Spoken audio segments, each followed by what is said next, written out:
Bonjour mesdames et messieurs, bienvenue à cette nouvelle édition de Gotchar, votre émission hebdomadaire portant sur l'automobile au Québec et en France, parce qu'on a vu qu'on avait maintenant des auditeurs en France.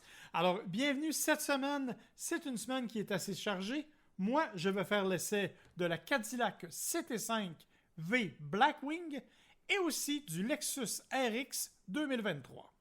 Moi aussi, j'ai quand même plusieurs choses à discuter cette semaine. Premièrement, un sujet sans controverse qui va sûrement faire l'unanimité. On va parler politique. Et ensuite, on va parler des diverses applications qu'on peut donner à sa Rivian. Je pense que vous allez être surpris. Moi, c'est William Bouchard. Et moi, c'est Marc Bouchard et vous écoutez Gotchar.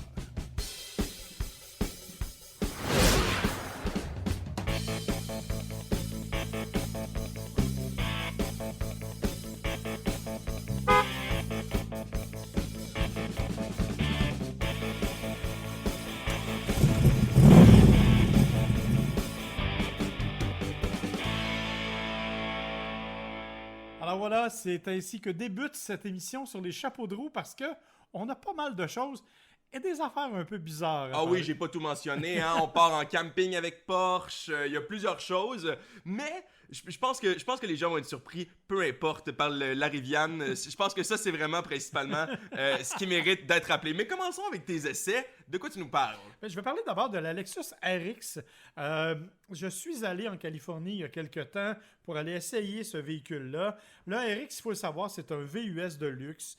En fait, c'est pas vraiment un VUS, OK? C'est un multisegment. C'est le premier véhicule vraiment multisegment que Lexus nous a dévoilé. C'est un peu le grand-papa du genre, si tu veux.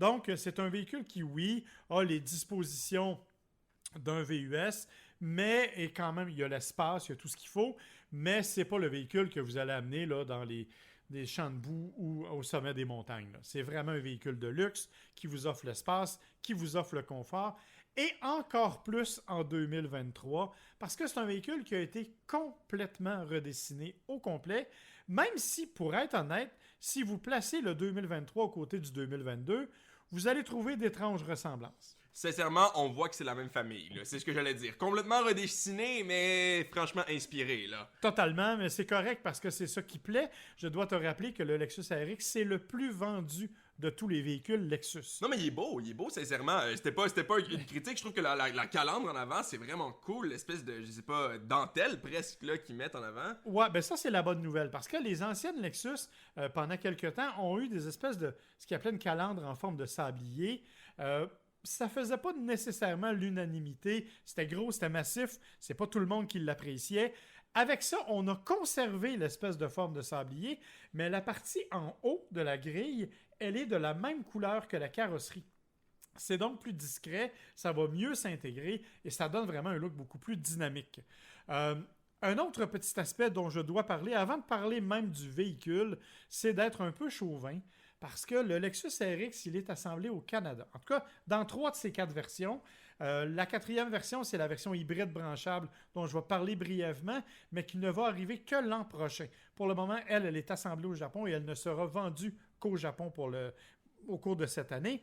Nous, on a les 3 autres versions et c'est assemblé dans une usine. On en a déjà parlé, mais je trouve ça intéressant de le rappeler. Ça a été la première usine Lexus en dehors du Japon.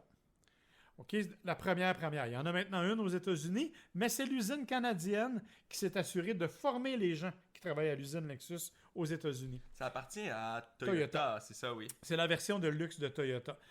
C'est aussi l'usine, imagine, qui a gagné, je pense que ça fait 5 ou 6 fois, qui gagne le titre de meilleure usine, toutes marques confondues, en Amérique du Nord. Ce qui n'est pas rien. Et ils ont même été classés 2e derrière l'usine japonaise de Lexus, au niveau mondial, toutes marques confondues, en termes de qualité d'assemblage. Donc, je pense qu'on a quand même de quoi être fier d'une forme de l'industrie automobile chez nous, où les gens ont vraiment un souci du détail, et ça paraît quand on regarde le véhicule. Il est bien assemblé. Évidemment, les matériaux, écoutez, c'est du Lexus, là. C'est du beau. L'intérieur, ce sont des beaux matériaux. C'est du beau cuir. C'est bien assemblé. Il n'y a pas de défaut. La finition est belle. Vraiment, on a réussi quelque chose de beau. Et avant que vous changiez de poste, parce que vous connaissez Lexus puis que vous détestez leur système d'infodivertissement, sachez qu'il n'existe plus. Celui qui avait l'espèce de pavé tactile, là, comme les ordinateurs portables, ben on a changé ça pour un vrai système. J'ai toujours dit aux gens de Lexus que c'est la pire invention de l'univers. Je maintiens ce point-là. Donc, on l'a changé. On a un vrai système maintenant, beaucoup plus ergonomique, beaucoup plus facile, beaucoup plus agréable aussi. Même s'il y a des affaires qui sont compliquées, changer les modes, tu peux passer en mode sport, mais il faut peut-être fouiller dans les menus. C'est difficile, on dirait, faire un bon système d'infodivertissement. Hein? On dirait que toutes les compagnies, il y en a certaines qui vont avoir des éléments qui vont être bons, d'autres éléments qui vont être moins bons, puis sur d'autres compagnies, ça va être les mêmes éléments qui sont bons et les autres éléments qui sont moins bons, mais on dirait qu'il n'y en a pas un qui vraiment se... Ah, mais tu me corrigeras peut-être, mais moi, de tous ceux que j'ai essayé, il n'y en a pas un qui s'est démarqué où j'ai fait... Tout est simple, tout est beau. Sauf celui de Jeep, le Compass que tu avais bien aimé. Oui. Le système Uconnect. C'est vrai. À mon avis, c'est le meilleur sur le marché actuellement. En termes de facilité, de pas trop chercher dans les menus, j'avais oublié parce que, mon Dieu, ça commence à faire un petit bout, hein. Je pense que c'était comme le premier, deuxième épisode qu'on a fait ensemble quand c'était même pas encore Gotcha. Et c'était en plein hiver, je te rappelle, parce que tu étais stationné dans ta rue, puis ça avait été compliqué un petit peu. Bref. Oui, mais tout ça pour dire, ça semble être quand même un aspect complexe de la création d'une voiture. Là. Donc, on voit que Lexus, au moins, ils ont pris tes critiques, j'imagine, à cœur, personnellement. Bien sûr, ils m'ont appelé régulièrement. Non, bien sûr, vous aurez compris que je ne suis pas le seul à avoir chialé, mais c'est vraiment un système qui n'était pas très efficace. Pour le reste, écoutez, je dois vous parler de ce nouveau modèle de Lexus RX qui est vraiment réussi. C'est pas une révolution, hein, on criera pas la révolution, là. On a pris un véhicule, on l'a légèrement amélioré. C'est une belle évolution, même s'il n'y a aucune pièce qui est commune avec l'ancienne génération. On n'est pas dans quelque chose de complètement différent. On a conservé certains éléments importants, notamment la présence de motorisation hybride. Alors, de l'entrée de gamme, c'est le RX 350. Lui, il est à essence. Moteur 4 cylindres, 2.4 litres, 275 chevaux. C'est à essence. Boîte électronique 8 vitesses. Ça va bien, je l'ai conduit un petit peu, rien à redire, efficace, tout est correct. La deuxième version, c'est le 350H, qui, tu auras compris, veut dire hybride. Donc, évidemment, c'est un moteur 4 cylindres en ligne, turbo, avec un moteur 2.5 litres, pour une puissance totale de 246 chevaux. La particularité, c'est qu'il a deux moteurs électriques, un à l'avant, un à l'arrière. C'est ce qui lui permet d'avoir le rouage intégral. Et c'est ce qui lui permet donc d'offrir là, un 0-100 7.4 secondes. C'est vraiment un moteur qui s'est avéré assez efficace, je dois le dire. Je l'ai essayé un peu plus, celui-là, et il est correct. Il n'est pas nerveux, il est assez doux. C'est un moteur que l'on connaît bien, donc il n'y a pas vraiment de surprise. La surprise cette année, c'est la version 500H. Donc, tu auras compris, un moteur plus puissant. On parle là, moteur 4 cylindres en ligne 2.4 turbo, avec 366 chevaux, 406 livres-pieds de couple. Ce qui est particulier, c'est qu'il n'a qu'un seul moteur électrique qui est logé à l'arrière. Donc, on appelle ça, c'est un autre système d'hybridation, c'est un autre système de rouage intégral aussi. Donc, c'est le Direct All-Wheel Drive. Et là, on nous avait habitués à un système qui était géré par une boîte électronique placée à l'avant qui gérait les 4 roues. Dans ce cas-ci, c'est la première fois que Lexus place une commande électronique directement sur son moteur aux roues arrière, ce qui lui permet donc d'avoir une plus grande autonomie et d'avoir plus de latitude et d'un temps de réaction beaucoup, beaucoup plus rapide. Évidemment, on a aussi plus de puissance, là, donc on fait un 0-100 en à peu près 6 secondes, ce qui est quand même loin d'être vilain. On ajoute à ça un sélecteur de vitesse électronique maintenant. Oubliez les leviers, les boutons, tout ce que vous voulez. C'est un petit levier fort facile à utiliser. Et on a, parce qu'on a le 500H est disponible avec la version F-Sport. Donc, puis les autres aussi, mais celui-là uniquement. Donc, ce sont des suspensions qui offrent une performance de conduite beaucoup plus rigide, beaucoup plus stable, beaucoup plus assise si tu veux, et qui permet d'avoir un meilleur contrôle en tenue de route. Ce qui est intéressant, c'est que le véhicule est aussi doté de ce qu'on appelle, de ce que Lexus appelle, une direction arrière dynamique. Tu auras compris, ce sont les roues arrière qui sont mobiles, qui sont donc directionnelles. Ça te permet d'avoir vraiment un rayon de braquage beaucoup plus petit. Ça te permet d'avoir une plus grande stabilité. Donc, ça, c'est vraiment intéressant. Et bien sûr, ça te donne encore plus de facilité en tenue de route efficace. Ajoute à ça, bon, on l'a dit, grand écran à l'intérieur, une ergonomie repensée. 14 pouces, hein, l'écran, quand même. Ouais, effectivement, c'est assez grand. Comme tu peux le voir sur les images, assez facile à utiliser. C'est simple, c'est beau, c'est clean. Système de son, Mark Levinson, qui est absolument fabuleux sur le 500H. Au grand plaisir de mon caméraman, parce que j'étais là avec une caméra pour l'émission Virage, et le pauvre m'avait entendu chanter pendant 1 heure jusqu'à temps qu'on change de véhicule, puis qu'il puisse tester le volume du Mark Levinson. Il était bien content. Est-ce qu'on voit ça sur caméra? Parce que peut-être que ça vaudrait la peine d'écouter Virage si on peut t'entendre chanter. Non, ça c'est réservé à quelques privilégiés seulement. Vous avez aussi, bien sûr, le nouveau système de Lexus, le Lexus Safety Sense, qui est maintenant rendu à la version 3.0 en fait. Donc un système qui est de plus en plus avancé au niveau du nombre d'éléments de sécurité, bien sûr, là, des systèmes de précollision, de reconnaissance d'angle mort, de tout ce que tu voudras. Et il y a même une assistance à la direction en cas d'urgence. Donc, si jamais il y a un piéton, il peut à ce moment-là se déplacer tout seul. Alors, comme vous le voyez, c'est un véhicule qui est assez complet. C'est un véhicule qui est très efficace, qui a été très agréable à conduire. Un véhicule qui a une signature, je te dirais, visuelle intéressante. Et ça, c'est l'affaire la pire probablement. On a voulu aller un petit peu plus loin en termes de technologie et on a décidé, en termes de sécurité, de mettre ce qu'on appelle un digital latch. Donc, une ouvre-portière numérique. Tu n'as pas de poignée. C'est une espèce de bouton sur lequel tu dois appuyer, puis ça ouvre de façon électronique ta portière. Si tu es coincé, tu peux tirer 2 fois, ça va te débloquer et tout. Moi, ça a bien été, je me suis familiarisé assez rapidement avec ça. Mon caméraman a passé sa journée à rager et à utiliser des gros mots contre ce système-là parce qu'il n'était jamais capable d'ouvrir la porte. Ça ne marchait jamais, disait-il.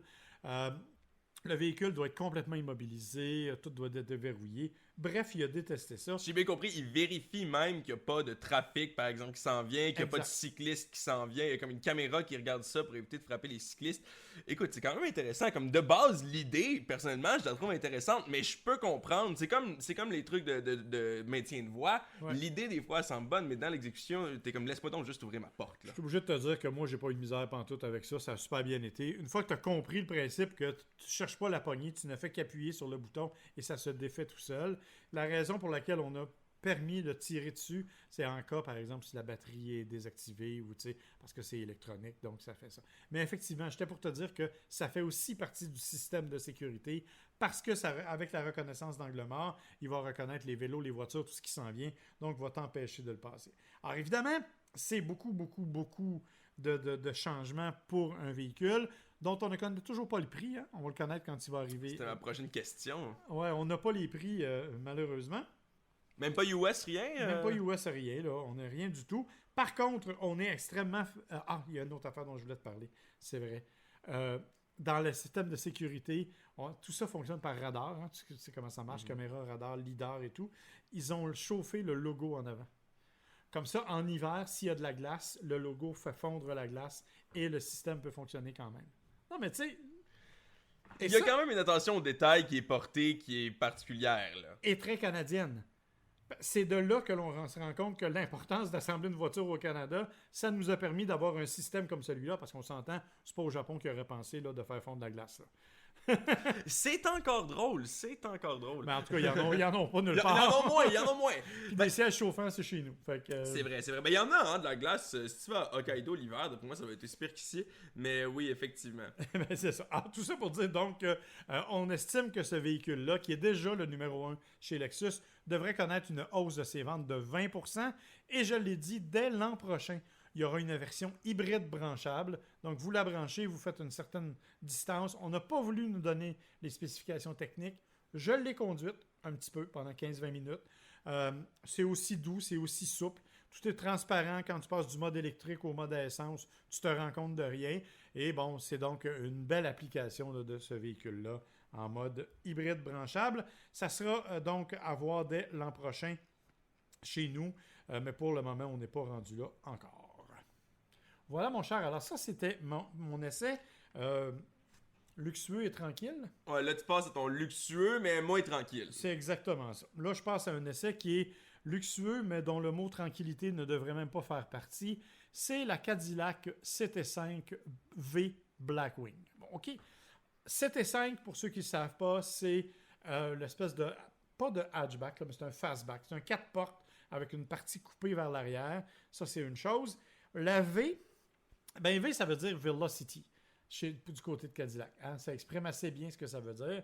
Dans le cas de la Blackwing, ça veut dire, comme je dis souvent, que ça roule pas vite parce que ça vole bas. C'est absolument phénoménal. Écoutez, on parle d'un moteur supercharge, un V8 supercharge suralimenté, devrait-on dire en français. Merci. 6,2 litres. Il fait 668 chevaux, 659 livres-pieds de couple. C'est le même moteur qu'on retrouve sur la Camaro de performance, sur la Corvette. C'est un moteur absolument spectaculaire. Il fait le 0-100 à peu près en 3,5-3,6 secondes. C'est spectaculaire. Et transmission manuelle 6 vitesses. Dans ce créneau-là, c'est presque un dinosaure, mais en même temps, on a beaucoup de nouvelles technologies à bord. Donc, c'est un dinosaure avancé, mettons. C'est un espèce de dinosaure bionique. Mais les gens qui s'achètent des voitures à 670 chevaux, qui prennent des choses qui vont à 250 km/h sur la piste, c'est un certain niveau de contrôle qu'ils veulent, non? Absolument, absolument. Et c'est d'ailleurs ce qui est particulier de ce véhicule-là, c'est que comme tu peux tout régler, tu as un bouton V sur le volant qui te permet d'avoir différents réglages. La sonorité, ça va de la sonorité de l'échappement, bien sûr, la rigidité des suspensions et la sensibilité de la direction. C'est d'une précision incroyable. C'est un petit bonheur en accélération. On va régler quelque chose là. Je le sais que c'est pas bon pour l'environnement. Je le sais que c'est le dernier Cadillac probablement de sa série, que les prochains Cadillacs seront 100% électriques. Et je pense qu'on a voulu terminer ça avec un feu d'artifice incroyable. On a réussi. C'est un véhicule d'exception. C'est un véhicule, écoute, j'ai des voisins qui se sont arrêtés devant la maison pour venir voir la voiture. Mon beau-père, écoute, tu avais de faire un tour, puis quand il est sorti de là, il avait l'air complètement halluciné, là. Ben, moi-même, quand je l'ai pris, je dois avouer que j'étais juste assis à l'arrière, je l'ai pas conduit, mais tu le sens assis à l'arrière, tu le sens quand tu rentres sur l'autoroute, là. Même si tu mets juste un peu le pied sur la pédale, ça te colle. Oh oui. C'est vraiment quelque chose qui est particulier. Oui, effectivement, tu as raison. Ça a un peu le côté agressif des muscle cars américains, contrairement par exemple aux véhicules très puissants allemands ou japonais qui font ça comme plus en douceur. Ça a le côté agressif et méchant des véhicules américains, mais en même temps, ça a le confort très réussi d'une Cadillac. L'intérieur est magnifique, tout en cuir. C'est vraiment super beau, c'est bien fait. Et ben évidemment, moi, j'avais une version qui avait quelques options. Entre autres, un kit de fibre de carbone. Il y avait les sièges en fibre de carbone. Il y avait les roues de couleur bronze avec les étriers de frein de couleur bronze. Des freins, d'ailleurs, qui sont, écoute, littéralement, ça n'a aucun sens, là. Les freins là-dessus sont énormes. Là. Les disques de frein, c'est gigantesque. C'est vraiment un véhicule qui est absolument, absolument spectaculaire. C'est des roues de 19 pouces.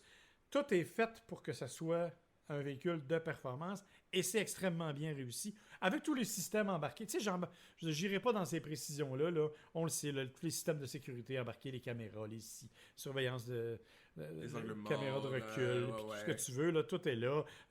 Ça vibre quand tu... si tu recules et qu'il y a une voiture qui arrive de façon perpendiculaire, ton siège va vibrer du côté où la voiture arrive. Tu sais, là, il y a des éléments comme ça. Des éléments... D'ailleurs, un élément de confort que tu as particulièrement détesté, pas parce que tu t'en es servi, mais parce que tu l'as subi, ce sont les sièges massants. Disons, il y a une fonction qui s'appelle rouler dans le siège. Tu n'as pas particulièrement aimé ça quand ta mère s'en est servie. Ben, en fait, la réalité, j'ai rien contre la fonction en soi, puis il y a plein de véhicules qui l'ont depuis quand même longtemps, là. Puis je veux dire, je l'ai déjà essayé à la fois en tant que personne qui se faisait masser, que passager auto, puis j'ai jamais vraiment eu de problème avec ça. Puis la façon que ça fonctionne habituellement, c'est un système qui va être pneumatique, donc c'est soit c'est littéralement des moteurs, là, avant c'était ça, là, avec des boules de plastique à l'intérieur, maintenant c'est de plus en plus pneumatique, donc on va faire gonfler à des points de pression. Si vous avez jamais eu la chance, c'est quand même agréable. Mais là, le pneumatique, là, on l'entendait. J'avais l'impression d'être dans le char de Darth Vader, là. Ouais, mais ça donne à bien, je pouvais te dire William, je suis ton père, non? Ouais, ben c'est ça, hein. Ouais, non, je suis ton père. C'est ça, c'est non, je suis ton père. On a été le voir en plus récemment, en tout cas. En tout cas. Mais oui, Oui, mais fallait que je la sorte comme ça. il fallait, oui. Mais j'avais l'impression de, je sais pas, être avec Darth Vader, là, ou un des fameux là, Iron Lung, là, dans lequel on mettait les patients de la polio, là. Tu sais, c'est une chambre de pression négative, si tu vois, tant qu'à utiliser les beaux termes en français. Tu aurais pu dire un poumon d'acier. Un poumon d'acier aussi, oui. Mais en tout cas, peu importe ça, là, le poumon d'acier, ça sonnait vraiment comme ça, là, comme si on était en train de pomper tellement que tu me disais, en fait, ben, c'est parce qu'il y a un compresseur dans le moteur, peut-être que c'est ça que t'entends quand on est en accélération, mais en fait, non, c'était vraiment le massage en avant, j'avais jamais entendu ça comme ça. Mais tu me disais que toi aussi, t'avais un petit problème de bruit avec les sièges. En fait, moi, c'est avec le siège ventilé. La raison de ça, c'est que les sièges qu'on avait étaient des sièges sport optionnels qui sont faits avec une coquille de fibre de carbone. Normalement, les sièges sont faits avec un truc de cuir, il y a une certaine ventilation et une certaine aération, ça permet de circuler rapidement. Mais là, dans la coquille de fibre de carbone, ça ne faisait que multiplier l'écho du bruit. Ça se peut. Fait que c'est l'impression que j'ai eue parce que normalement, ça fait pas ce bruit-là. Là, puis j'ai conduit la Cadillac CT4 il y a pas tellement longtemps, puis j'avais la fonction, puis j'ai jamais eu ce bruit-là. Puis j'étais le seul aussi que ça a vraiment dérangé parce que j'étais directement en arrière. Probablement qu'il y a aussi cet aspect-là, comme je veux dire. Ça m'a pas... je suis sûr que si j'avais su que c'était le siège massant, mais c'était plutôt d'être là pendant un bon 45 minutes, là, à descendre de Montréal, puis à me dire, mon Dieu... Qu'est-ce qui se passe avec l'auto? Il n'y a rien qui est en train de flamber. Alors, tout ça pour dire, écoutez, on vous a parlé longtemps d'un truc qui s'appelle le siège qui fait du bruit, mais c'est pas le principal, évidemment. Vous aurez compris que la 7.5 V Blackwing, qui est en édition extrêmement limitée, on va le dire, là, le nombre d'unités est extrêmement limité. C'est un véhicule qui est spectaculaire. La mienne, elle était vraiment noire en plus, avec les parties bronze. Elle était très jolie, très intéressante. Extrêmement puissante, on vous le dit.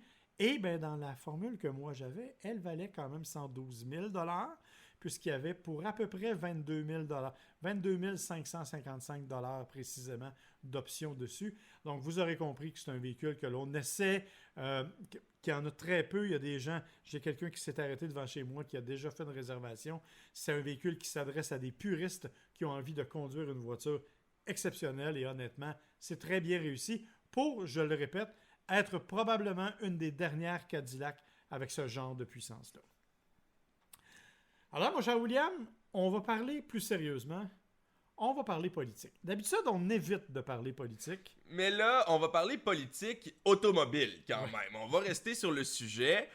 Puis, on n'est pas un podcast politique, donc on partira pas sur un débat. Et ça, je dis pas ça pour les autres, je dis ça pour toi. On partira pas sur un débat pendant 8 ans sur quel parti on va voter. Mais je trouve ça quand même intéressant parce que les autos ont quand même été au centre du débat sur le transport, sur l'économie, sur l'écologie, la fameuse transition verte. Je pense qu'on a rarement autant entendu parler des autos que dans cette campagne d'élection-ci, là. Tu as tout à fait raison. Et c'est un peu normal parce que on est actuellement... Le monde automobile, puis écoute, ça fait 20 ans que je suis dedans, un petit peu plus, là.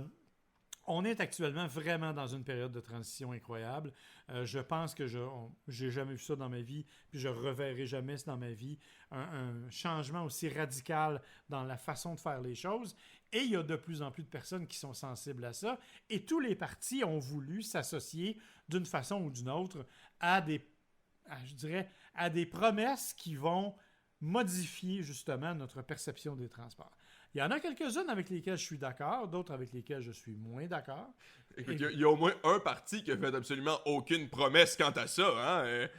Ben lequel? Le Parti conservateur qui nous a fait savoir que lui, si on remplace... Ouais, effectivement, non, effectivement, il y en a fait, mais je vais citer Éric Duhem lorsqu'il a dit... Tant qu'on remplace une minoune par un nouveau char, moi je trouve que c'est déjà bien. C'est ça. et c'est là que ça arrête, selon ce que j'ai cru comprendre. Non, il veut continuer d'exploiter les hydrocarbures, il veut... Ah oui, bien sûr, ok, mais là, si on parle de choses qui sont rétrogrades, là... Non, tu vois, là, c'est l'opinion personnelle qui sort. Je suis assez d'accord avec toi, je pense que là, on est un peu dans un autre monde, mais on va parler vraiment de ce qui est promis au niveau des transports. Transport individuel, OK? Parce que c'est sûr, mais non, en fait, transport en général, parce que justement, je pense que c'est ça le point. Je pense que plus que jamais, les gens sont en train de se rendre compte que c'est pas deux sphères qui sont différentes au bout du compte, là. Non. Non, effectivement, tu as tout à fait raison. Et je vais te laisser parler des différentes promesses, si tu permets. Et moi, je vais te donner mon opinion par rapport à ça. Ah ben il y en a plusieurs, puis honnêtement je pense pas que je suis nécessairement ici pour présenter le plan de chacun des Non. partis, parce qu'on y serait pour encore quelques heures, puis je pense pas que c'est ce que les gens veulent, mais si on y va en gros, si on regarde là, je dirais qu'on a deux côtés un peu, on a le Parti conservateur puis on a la CAQ, qui eux sont disons davantage du côté peut-être de l'exploitation du transport individuel, on a le Parti libéral qui s'est pas vraiment prononcé en faveur de l'un ou l'autre, qui est plutôt occupé à faire d'autres choses je crois, comme maintenir sa face.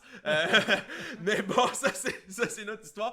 Mais oui, donc on a de ce côté-là les deux qui misent plus sur un peu rester dans ce qu'on est en ce moment, bien que faut dire que la CAQ a quand même fait des efforts là avec la loi qui empêche l'exploitation des hydrocarbures. Ouais. Ils ont fait des choses pendant leur mandat. Ouais, puis ils ont préservé le programme là, pour le financement des voitures électriques. Oui, c'est Là, ça. on diminue un peu, mais bon. C'est quand ça. même. Bon, et au bout du compte, les émissions de gaz à effet de serre ont quand même augmenté de 3% durant leur mandat, mais au moins ils ont déjà un peu plus parce que, oui, c'est ça, les conservateurs, c'est sûr que moi je peux pas être en accord avec Éric Duhaime qui dit que ça ne vaut pas la peine de s'attarder à baisser le gaz à effet de serre parce qu'on fait confiance aux technologies futures. Moi je pense que ça c'est complètement irréaliste de dire ça quand on voit que les technologies futures en ce moment, disons, ont deux côtés de la médaille, dans le sens qu'on peut continuer à développer des technologies dans le sens du Hummer puis dans le sens des voitures à essence, ou on peut continuer à développer des technologies non polluantes. Donc je pense qu'il faut quand même savoir s'enligner. Ouais, il faut baliser en fait. Moi, je suis là où j'en suis, c'est qu'effectivement, il faut baliser tout ce développement technologique-là et s'assurer qu'il va dans le sens que l'on veut. Donc, la diminution des gaz à effet de serre, un usage plus intelligent. Puis tu sais, je veux dire, bon, on va rapidement revenir sur les autres, là, pas obligé d'aller dans les détails. Non, mais ce que je veux dire dans le fond, c'est qu'à côté, t'as les deux autres qui sont le Parti québécois, puis bien sûr Québec solidaire, sans grande surprise pour ceux-là.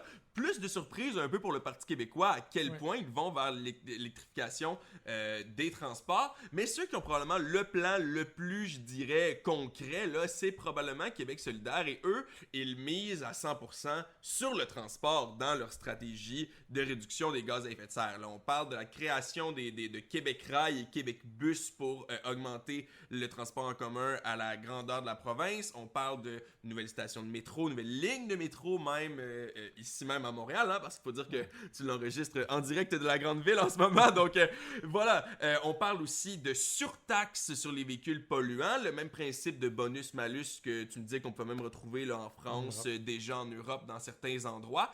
En gros, eux, si les autres restent un peu dans le status quo, eux disent il va falloir qu'on se bouscule un peu. T'es-tu d'accord avec ça, toi? Moi, je suis d'accord avec ça. Honnêtement, là-dessus, là où je suis d'accord, c'est entre autres toute la question du bonus-malus. Je pense que c'est indispensable dans la mesure où on est capable d'offrir certaines exceptions.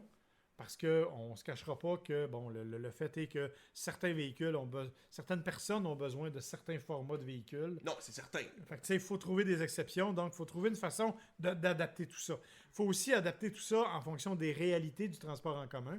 Tu le sais, on vit à Saint-Hyacinthe. Transport en commun à Saint-Hyacinthe, c'est une grande théorie, mais la pratique, c'est un autre débat. Surtout entre les villes. À l'intérieur de la ville, il y a quand même un certain système d'autobus. Mais même ça, c'est pas suffisant. Mais pour sortir de la ville, tu peux aller à Longueuil et c'est tout, là. Bon, tu peux aller à Québec, mais même à ça, mais c'est 2 fois par jour. C'est ça, puis c'est super cher, tu sais. Je pense que c'est ça le principe. Puis moi, l'endroit où je suis d'accord, c'est que on a besoin de Québec Bus, là, on en a besoin, là, parce qu'on peut pas se rendre à Sherbrooke, on peut pas se rendre... Non, je suis d'accord. Tu sais, comme je te dis, je suis d'accord avec les solutions de transport en commun, je suis d'accord avec le bonus-malus. Là où j'ai un problème, c'est quand on veut ramener ça très rapidement dans le temps. On parle d'interdire à partir de 2030, c'est une des promesses qui ont été faites, les véhicules à essence, parce que déjà au Canada, c'est 2035. Québec solidaire, le plan, si j'ai bien compris, l'interdiction des véhicules à essence au complet, c'est 2040. Interdiction sur la route des véhicules à essence. Oui, c'est ça. Interdiction de vente à partir de 2030. Ah, ok, oui, non, mais ça va. Ça, on le savait déjà, là. Ça, mais non, mais c'est 2035 actuellement. Alors que moi, je pense qu'en 2030, compte tenu de la réalité actuelle de l'industrie, ce ne sera pas possible. Et ça va rendre difficile l'accès à certaines catégories de véhicules pendant une certaine période. Alors moi, ça, c'est le bout où j'ai un peu plus de misère. 2035, je me dis, OK, ça va être difficile, c'est possible. 2030, objectivement, j'y crois peu.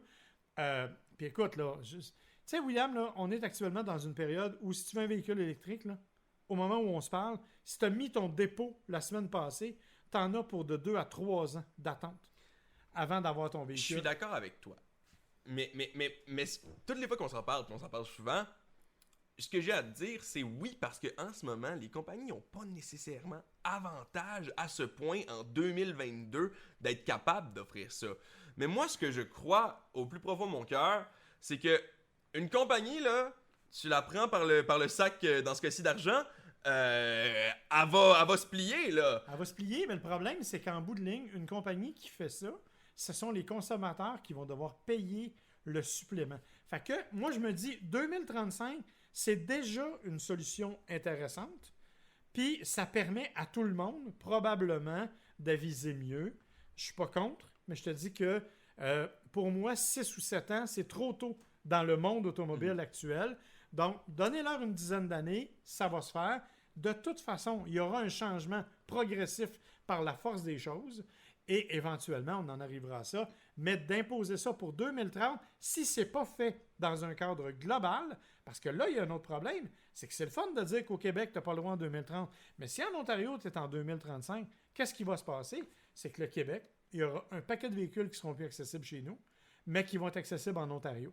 Donc, si ça ne se fait pas sur une base plus globale, tu veux mettre de la pression sur les compagnies, je suis d'accord, mais il faut que tout le monde le fasse en même temps. Ça, je suis d'accord avec toi. Mais 2030, c'est quand même la date qui est visée par beaucoup de compagnies déjà pour être 100% électrique. Là, tu parlais tantôt 100% Cadillac. électrifié. On va se garder une petite gêne sur la notion parce qu'il y a beaucoup de... Tu sais, là, Lexus, là, leur premier véhicule électrique va sortir l'année prochaine. Mais en 2030, leur flotte totale va être électrifiée. Mais électrifié. Mais il y en a quand même qui disent 100% électrique. Et là, on peut penser à Jaguar, entre autres, Oui, non? mais ils ont 3 modèles. Non, mais je suis d'accord avec toi, mais eux, la raison pour laquelle je dis ça, c'est parce que eux, ils disent d'ici 3 ans, on est capable de le faire. Là, Oui, t'sais. parce que Jaguar n'a pas développé aucun modèle depuis 2 ans et qu'ils ont annoncé qu'il n'y en aurait pas de nouveau d'ici 3 ans. Il n'y a pas beaucoup de compagnies qui peuvent dire on va être 5 ans sans présenter de nouveaux modèles. Et c'est là que je te dis, c'est cette période de transition-là. De plus en plus, il y a des modèles. La semaine dernière, il y a eu le dévoilement de la campagne Jeep sur l'électrification. Jeep dit, en Europe, on va être 100% électrique en 2030. Mais en Amérique du Nord, compte tenu du volume, compte tenu de la demande, ils vont être 50% électriques en 2030. 100% en 2035. C'est là que je te dis, à un moment donné, il y a une étape qui doit se faire. Le développement de cette technologie-là, ça prend le temps. Puis si on le fait trop rapidement, ça va être une technologie qui va être extrêmement coûteuse, que personne ne va avoir les moyens de s'acheter, puis on va se retourner vers des bazous puis vers des minounes à essence en attendant que le prix des véhicules électriques descende. Alors, tu sais, c'est pour ça que je te dis qu'il faut que ça soit pris plus globalement. Alors, 2030, je trouve ça trop tôt. 2035, je suis d'accord. Bonus-malus, j'embarque là-dedans n'importe quand. Mais pour le reste, comme je te dis, on a nos réticences. Mais faites-nous du transport en commun qui a de l'allure. Ça, c'est tout ce qu'on demande. Là. Tu sais, puis même, on parlait brièvement d'un de tes amis qui voulait emprunter une voiture pour apprendre à conduire, mais qui ne peut pas le faire parce que là, il n'y a pas d'assurance puis il n'y a pas d'auto.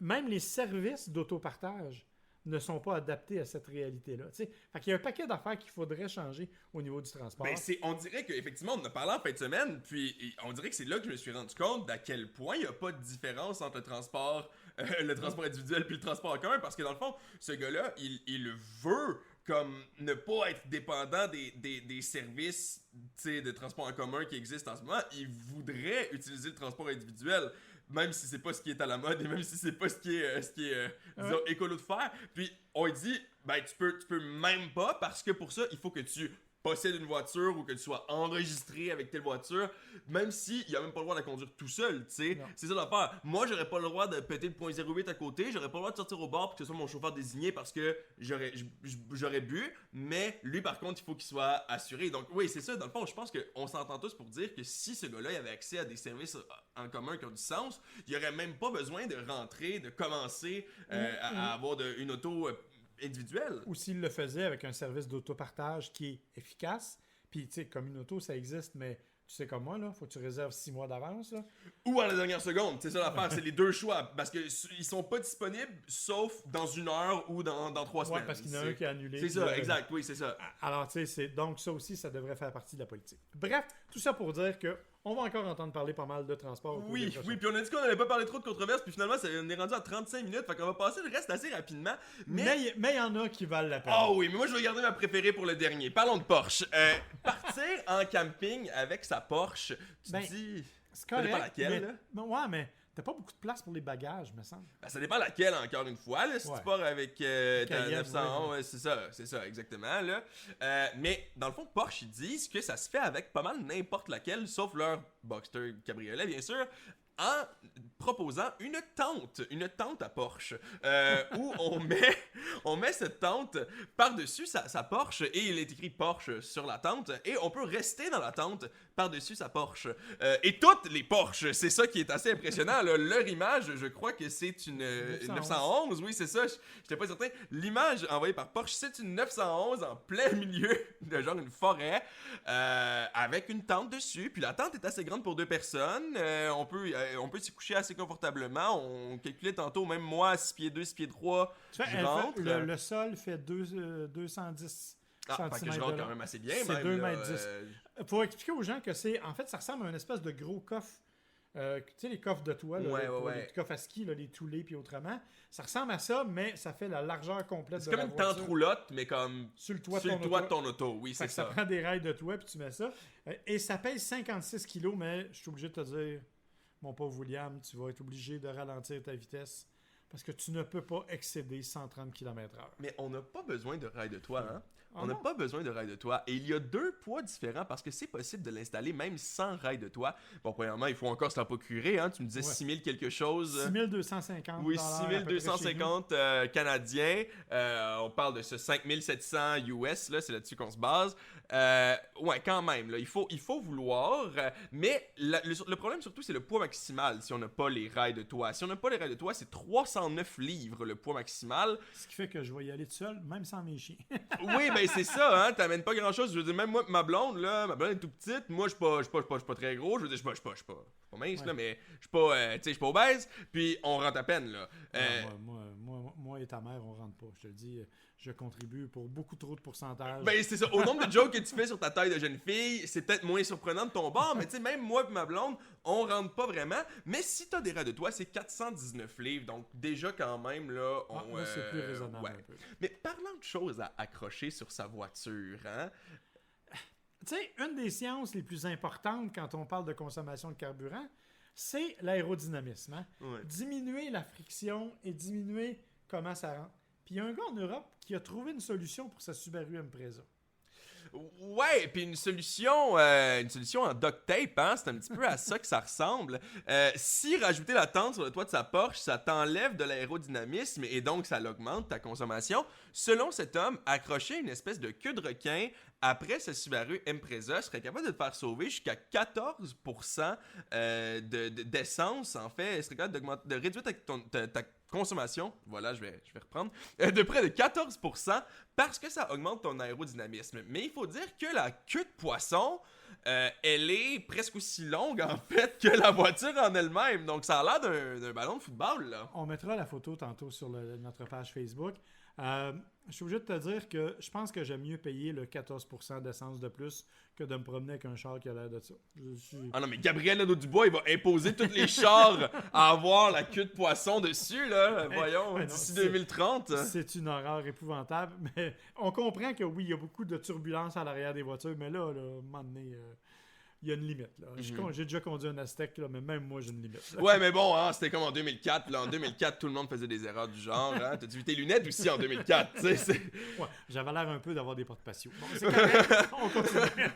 Oui, ben là, c'est mon sujet favori, celui que j'ai parlé depuis le début. La Rivian, la Rivian, la camionnette, le Rivian. On dit c'est toujours compliqué, là.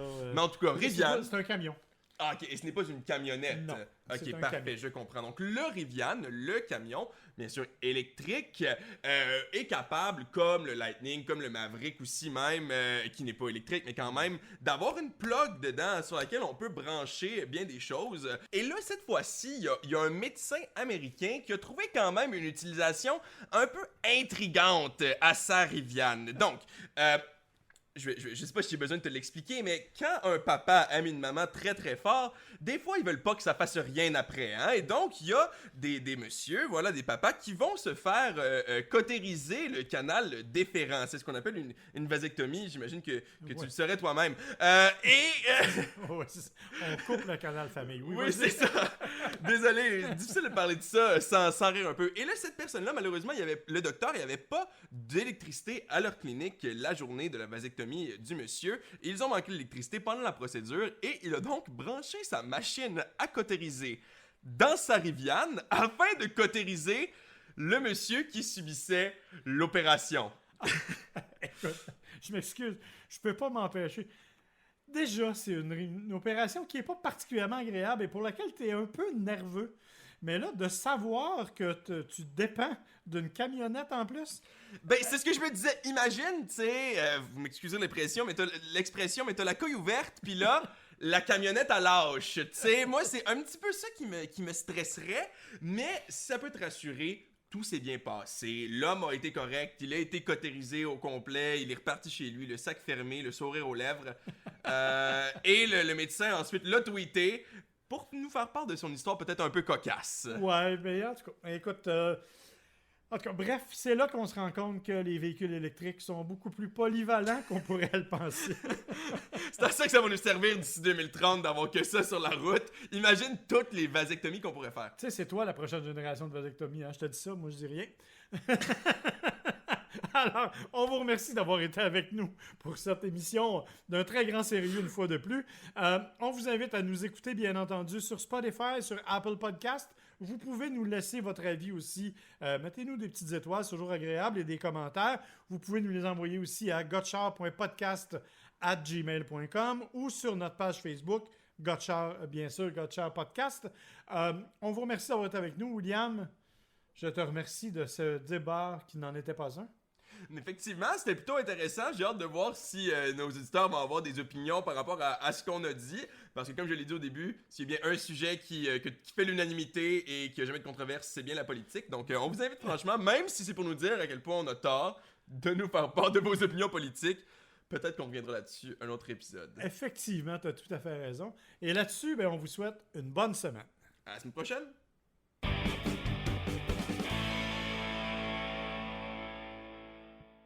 Gotchard est une production de l'agence MWA Bouchard, à l'animation Marc et William Bouchard, au montage sonore Audrey Denomé et pour la musique thème Kevin MacLeod.